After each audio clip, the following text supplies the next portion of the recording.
C'est le moment d'accueillir notre invité santé aujourd'hui. C'est vous, Dr Kevin, bonjour. Bonjour, merci pour l'invitation. Avec plaisir, vous êtes chirurgien dentiste dans le Sud-Ouest et sur votre compte TikTok, vous êtes suivi par plus de 400 000 personnes. Alors justement, c'est via ce réseau social que vous avez alerté sur cette tendance dangereuse.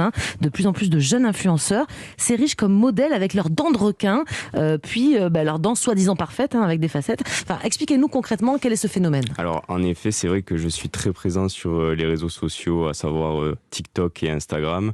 Et j'ai remarqué dernièrement qu'il y avait des jeunes influenceurs qui allaient à l'étranger, notamment en Turquie, se faire poser ce qu'ils considèrent comme des facettes, ce qu'ils prétendent être comme des facettes, sauf que ce n'est pas des facettes, ce sont des couronnes dentaires.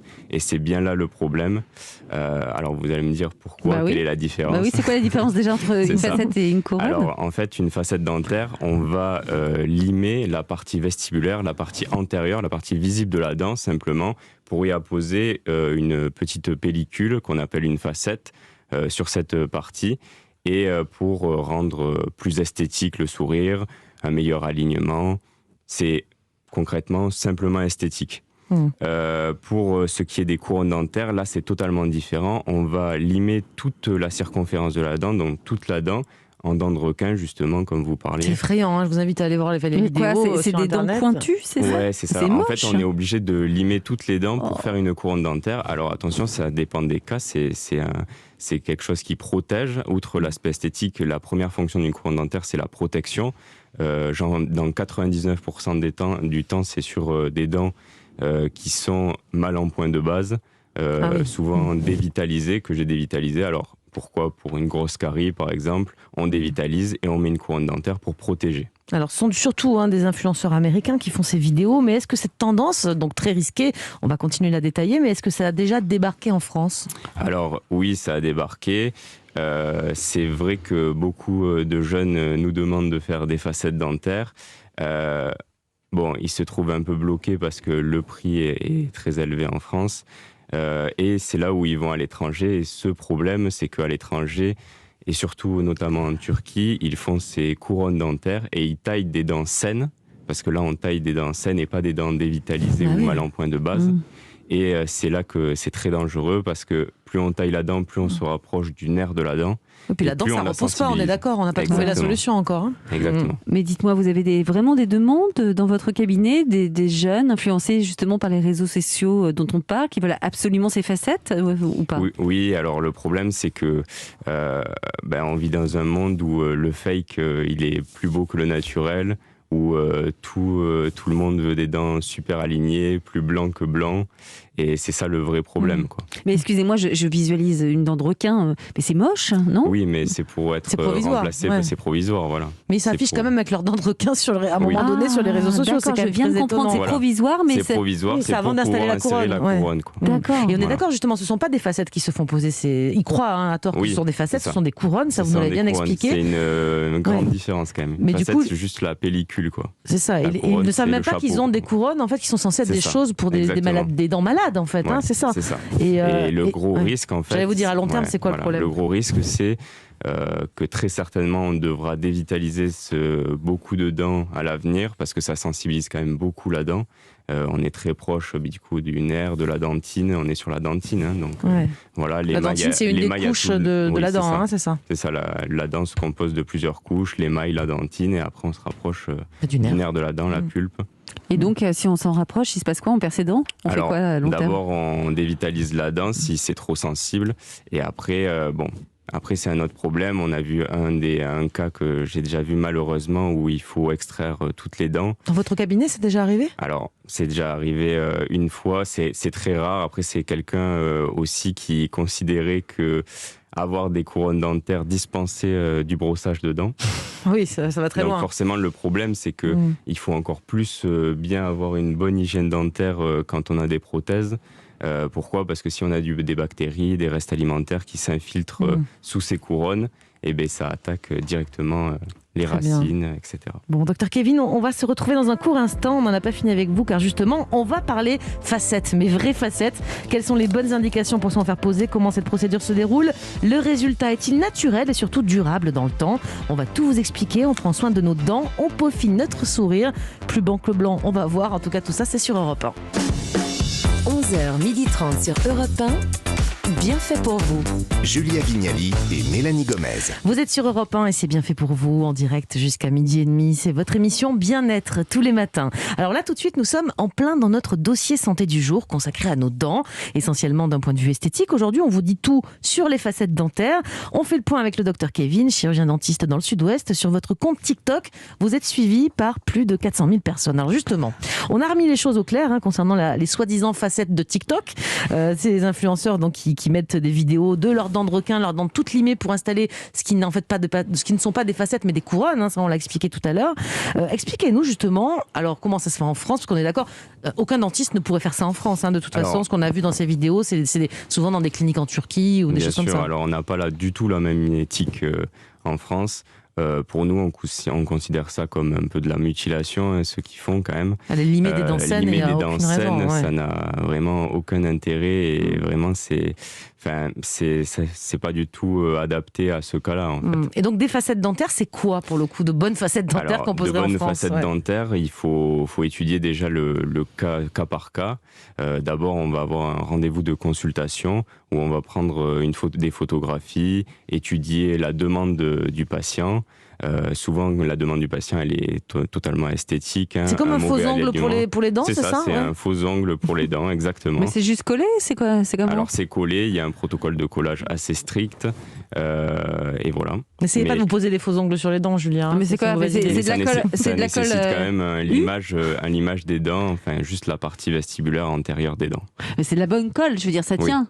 Ouais. Oui, c'est de la colle. Vous n'allez pas perdre vos faux ongles dentaires. Non, mais parce que je crois qu'il existe plusieurs sortes de facettes. Celles qu'on voit le plus, elles sont en céramique, c'est bien ça? Oui. Il y en a d'autres? Il y a plusieurs types de facettes. Il y a des facettes en composite, en céramique, en IMAX. Voilà, ça va dépendre aussi du cas. Après, forcément, ce qu'on voit le plus sur les réseaux sociaux, ou même à la télé, c'est les facettes en porcelaine, en céramique. Vous avez les dents très blanches, ce sont des vraies dents ou ce sont des facettes? C'est des vraies dents. Il n'y a pas de facettes? Vous n'avez pas mis de facettes? Non. Et de boule à facettes non plus? Non, alors, dans quel cas on est amené à poser des facettes? Je veux dire, ça s'adresse à quel type de client? Alors, des patients qui ont un complexe en rapport avec leur sourire, une blancheur relative, un alignement aussi relatif, peut-être souvent un diastème, un espace interincisif peu marqué, souvent c'est ça aussi. C'est joli, au contraire, moi je trouve que c'est les dents du bonheur, non? Je trouve aussi que ça donne le charme, mais voilà. Et on est d'accord, les facettes c'est uniquement à visée esthétique, c'est-à-dire qu'on ne pose pas des facettes pour des raisons médicales. Non, c'est que de l'esthétique. Alors on peut en mettre sur toutes les dents de ces faux ongles dentaires qui sont en céramique ou une autre matière, ou c'est juste les dents de devant en réalité? Alors c'est juste les dents de devant, ça va au maximum jusqu'aux prémolaires, jusqu'aux dents visibles. Donc on fait combien de dents en tout? 4 et 4, 8, même un peu plus. 20 dents maximum. D'accord. Aucun intérêt d'en poser sur des molaires, c'est des dents qui ne se voient pas. D'accord. Et j'imagine qu'avant de poser des facettes, vous regardez l'état des dents des patients. Qu'est-ce que vous vérifiez principalement? Alors que tout soit sain, qu'il n'y ait pas de caries, qu'il y ait une bonne hygiène, pas de pathologie comme une parodontite. Une parodontite, c'est une atteinte de tous les tissus qui englobent la dent, à savoir l'os, la gencive. Et ça serait quoi le risque de poser une facette sur une carie, par exemple? Que la carie se développe en dessous. Et là, ça serait très, très problématique parce que... Ça va cacher la misère. Voilà. Et le problème, c'est que ça peut faire un abcès, j'imagine, quelque chose de très grave. Ça peut du coup toucher le nerf, nécroser la dent et plus tard créer... un abcès, comme vous avez dit. Les soins dentaires d'après, ils seront plus douloureux, je pense. Oui, ce ne sera pas pareil du tout. Et vous conseillez un détartrage avant de se faire poser des facettes? Alors, je conseille un détartrage tous les ans, voire tous les 6 mois pour... Je l'ai fait tous les 3 mois, je crois. Ça craint ou pas tous les 3 mois? Non, ça ne craint pas. Après, la sécurité sociale rembourse tous les 6 mois. Donc, c'est qu'il y a un intérêt quand même. J'en suis de ma poche. D'accord. Donc, si jamais j'avais, je sais pas, vous avez fait ce check-up, vous avez vérifié l'état, la santé de mes dents. Si effectivement vous trouvez une parodontite, on va la soigner, on pourra retarder. Enfin, ça n'empêchera pas de poser plus tard. C'est ça, oui, bien sûr. D'accord. Il faut donc pas poser sur une dent cariée, pas sur une dent qui a un problème. Le détartrage, on l'a fait avant. On n'a pas demandé combien ça coûte, Mélanie. Bon, on y vient. Mais si on va attendre un peu de juste expliquer comment ça se pose déjà. Si vous voulez. Voilà, je suis impatiente de savoir combien ça coûte une dent. Vous avez des très belles dents, Julia, c'est pas la peine. Comment ça se pose alors, la colle? Enfin, combien de temps ça met? Comment vous procédez? Ça dépend des praticiens. Moi, c'est vrai que j'en pose très peu. Moi, je suis plus dans le soin, comme vous avez dit, dévitalisation, couronne, chirurgie. Comment ça se passe? 3 séances minimum. On fait pas en une fois alors? Non, c'est pas du tout en une fois. Une séance de consultation où on voit la demande du patient, on photographie, on donne tout ça au prothésiste qui va nous faire un modèle d'essai. voilà, qu'on appelle mock-up, voilà, pour voir si le patient est satisfait. Si le patient est satisfait, la prochaine séance, on pourra limer les dents, juste la partie vestibulaire, pour pouvoir... Rappelez-nous ce que c'est la partie vestibulaire de la dent. La vestibulaire, c'est la partie antérieure, la partie visible de la dent. D'accord, mais là c'est embêtant quand même, non? Parce que si je veux enlever mes facettes un jour, j'aurai les dents un peu limées quand même, donc un peu abîmées a priori. C'est définitif. Donc c'est pas un acte anodin, même les facettes. Non, ce n'est pas un acte anodin. C'est pour ça qu'il y a une vraie consultation avant. Et quand je sors du cabinet avec mes petites facettes là, est-ce que je peux manger tout de suite après? Est-ce que je peux croquer dans une pomme? Alors, ou faut faire attention? vous pouvez manger, il n'y a pas de souci. Après, ce qu'il faudra faire attention, c'est l'hygiène bucco-dentaire, des contrôles réguliers. Et bien sûr, dans cette séance de consultation, il faut voir si vous n'avez pas des parafonctions, comme du bruxisme. Le bruxisme, c'est quand on grince des dents la nuit. C'est marrant parce qu'on avait une question de Bernard justement dans la Vienne sur Facebook qui dit: est-ce que je peux me faire poser des facettes alors que je grince des dents, je fais du bruxisme? C'est vrai, c'est pas conseillé a priori. Alors, c'est du cas par cas, mais pour les bruxismes sévères, c'est quand même une contre-indication majeure.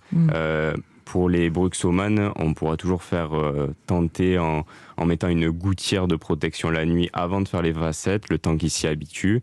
Et par la suite, après la pose des facettes, refaire une gouttière thermoformée à la forme des dents pour qu'il y ait cet aspect protecteur. Alors je reviens sur la tendance des soi-disant facettes sur TikTok, car ces jeunes influenceurs pensent qu'il ne faut plus se brosser les dents, c'est bien ça avec des facettes? Bon, ils ont tort. Alors oui, c'est vraiment, comme je disais, c'est très très important l'hygiène bucco-dentaire, même si on a des prothèses dans la bouche, et surtout si on a des prothèses dans la bouche. On peut avoir des bactéries, des restes alimentaires. Oui, bien sûr. Voilà. Mais est-ce que, par exemple, si on se fait poser des facettes, on peut arrêter au moins de se faire détartrer ou... Non, pas du tout. Non. Parce qu'il va y avoir du tartre à l'intérieur. Parce que c'est posé que sur la surface des dents de devant. Derrière, j'ai mes vraies dents quand même, en fait. C'est ça, d'accord. Et est-ce que si on fume, si on boit du café, est-ce que ça va altérer la blancheur de la facette? La facette. Ça dépend le matériau de la facette. Si c'est en porcelaine, théoriquement, ça ne va pas altérer la couleur.